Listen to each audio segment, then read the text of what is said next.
Hello, welcome to In the Reads, a podcast of San Jose State University's Read Magazine, California's oldest literary journal. I am your host, Nathan Layno, and on today's episode, I have the honor of speaking with writer Sharon S.Y. Lee. Sharon is a Chinese and Taiwanese American writer and legal services attorney based in San Diego, California. She is an alum of Tin House Workshop and Napa Valley Writers Conference.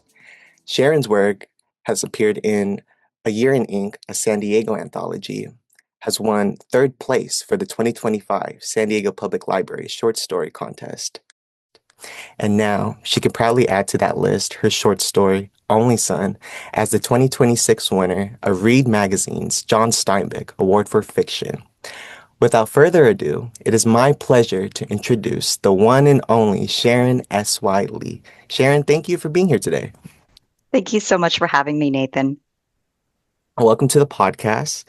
I'd like to begin our conversation by asking, writer to writer, when did you first realize you wanted to be a writer? I always wanted to be a writer, but I had grown up in the 80s and 90s, so I think I had kind of partly internalized the idea that I couldn't be a writer and that no one wanted to hear my stories because I didn't see any characters or authors who looked like me. But luckily, that thinking changed after I became a mother, and I just needed a creative outlet. So I started writing, and I've been working hard at it ever since. Okay, thank you for sharing that. Shifting toward your fiction piece that you submitted for Read's issue 159, what compelled you to write Only Son? Right about the time I started working on the story that would become Only Son, I started to have terrible pain in my shoulders, both of my shoulders. And the pain was so bad that I couldn't sleep. And the doctors had told me, well, looks like you tore both rotator cuffs, but they couldn't figure out the cause because I hadn't injured myself recently. So they asked me, Sharon, did you do any sports, any extreme sports when you were younger? And I said, yeah, I did. I did judo on and off for a few years. So the doctor's best guess was that this had been an old judo injury. Mhm. And when I heard that, I was just so mad at myself because I had started judo in high school to prove that I was tough to my dad. And my dad is a tough guy. He's a black belt in judo. But unlike him, I was just never any good. And yet I had made myself do judo on and off for all those years. And, what had this led up to? Why had I done this to myself? And what had I been trying to prove to him and to myself for all these years? So it was these feelings of frustration and anger that drove me to write this story. I certainly relate to some of those feelings of having to prove yourself and the frustration, right? If you don't mind, actually, can you read a passage from Only Son that resonates with you? And in addition, can you explain your creative process as well as themes you find yourself exploring, not just in Only Son, but in your other work? Sure. So I picked a passage today, and for context, the main character is Jason's son. He's a 14-year-old boy. He's going up against his former bully, Ricky, in a judo tournament, and he's just really nervous. Mhm. Okay. You take a deep breath the way your coach taught you to do.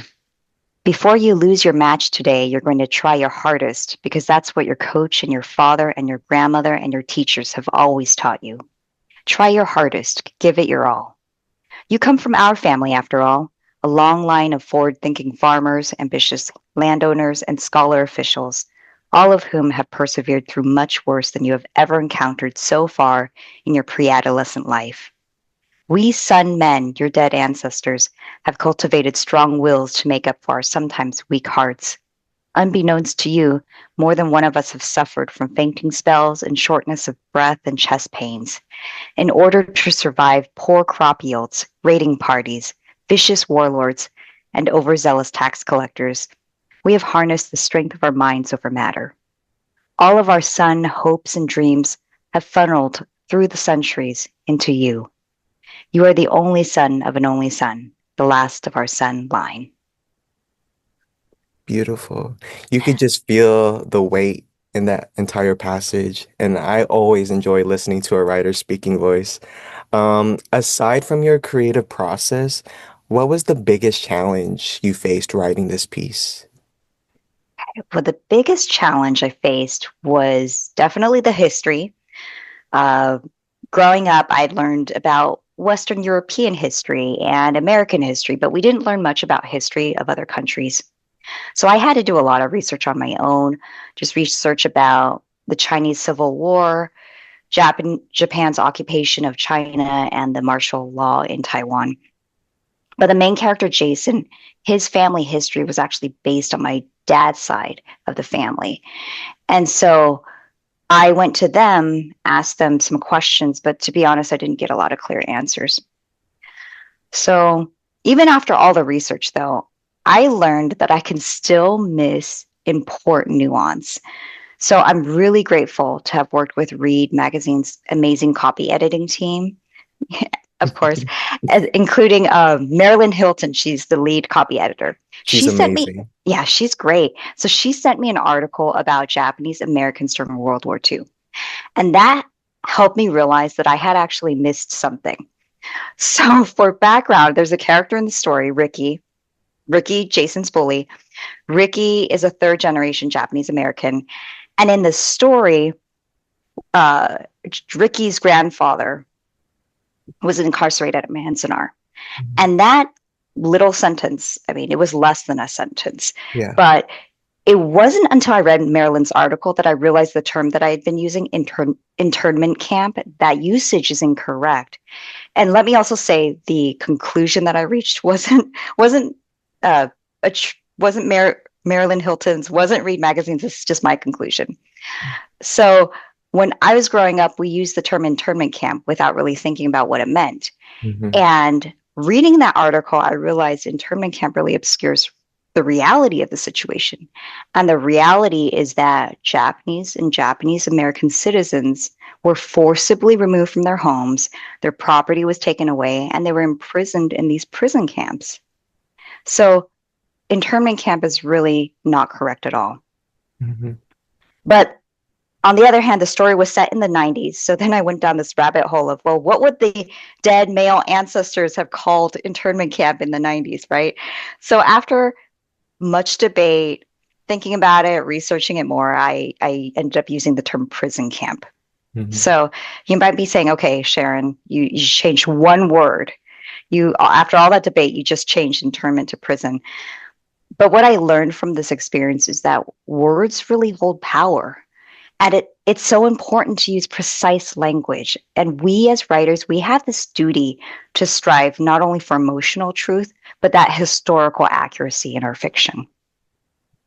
First, Sharon, I just want to say thank you for sharing that part of your writing experience. Mhm, Just even, I can feel the dedication and passion of mhm. you just retracing your family and culture's history. So I admire you as a writer too for that. Um, with regard to the work that we put out there in the world, how Mhm. do you handle feedback and criticism as a writer? I welcome it. I learn from it. I incorporate it into my work. And without it, I wouldn't have improved. But that being said, I think I can handle criticism and feedback better now than when I was younger. And also, I think it's so important to get feedback from diverse readers. So, readers of different backgrounds, ethnicities, gender identities, life experiences. I think that's so important. It makes your work richer. Hmm. Luckily, I work with two great read and critique groups, and they're made up of amazing writers whose opinions I value and trust. But all that being said, even though I welcome the criticism and the feedback, at some point, I think you also have to be able to say, I know what I'm doing. I have a certain vision. I have a certain confidence to reach that vision. So it is also important to set aside feedback that's not helpful to your end goal. That's wonderful insight. Thank you for sharing that. I'm curious to know, as my next question, what is the best piece of writing advice you have ever received? Ooh, that's a good one. So Barbara Kingsolver once wrote, give yourself permission to write a book. And of course, what she meant was she wasn't saying write a bad book. It was write a bad book on the way to writing a great one.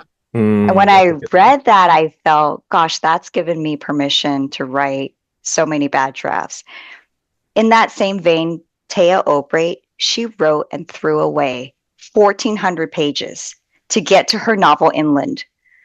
And so when I heard that, I realized what she had done was taken many detours, but that had all been part of the process of discovery. And so I can also do that in my own work. I love that. That kind of wisdom is so sagacious, so beautiful. Thank you for sharing that. Um, One of my last questions for you is how do you know when a story is complete? I rely on three things. So, first, it has to have been seen by many, many pairs of eyes. So, I not only edit it to death, I have my two read and critique groups look at it, and I also elicit feedback from certain trusted family members. And then the second, the work has to elicit a certain response from the reader because I'm always looking for a certain reaction. And then the third thing is when I feel like I've said what I wanted to say in these pages. And once all three of these things are present, my gut will usually say, okay, Sharon, it's time to send this story out into the world.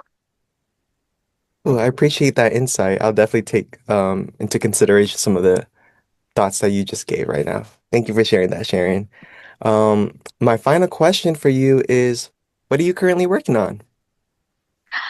I'm working on a short story collection that explores my many secret fears. Although, since I've now told you on the podcast, I guess it's not so secret anymore. For example, I'm claustrophobic. So, one story is about an isolation tank. Or I'm always afraid when I step into Lyft or Uber that the driver is going to kidnap me and take me away somewhere. Yeah. So, I wrote a story where that happens. I'm also dabbling in creative nonfiction. So I just started writing about my misadventures in learning lots of different languages. But the story I'm most excited about is a sort of pseudo horror literary fiction story. It's about a ghost that haunts an attorney's office. So I had a lot of fun writing it, and I can't wait for people to read it. That sounds super fun and interesting. I look forward to reading your future work, Sharon. Thanks. Before we go, do you have any closing statements you'd like to let the readers know beforehand? Uh, I'm just so grateful to Read Magazine, to you, to the Read Magazine team, and I'm so thankful for this opportunity and so honored to have won this award. It's been a pleasure speaking with you today, Sharon, and I'm just very appreciative of the relationship that we established, just you and me alone, you know? Mm-hmm. To close things off, if you guys want to get in touch with Sharon, please check out her website at www.sharonsyle.com. That's www.sharonsyle.com. Thank you again to our lovely guest Sharon S.Y. Lee for joining us on the podcast today. This has been In the Reads, a podcast of San Jose State University's Read Magazine, California's oldest literary journal. You can find us online at www.readmag.org. That's www.reedmag.org. Thank you for listening.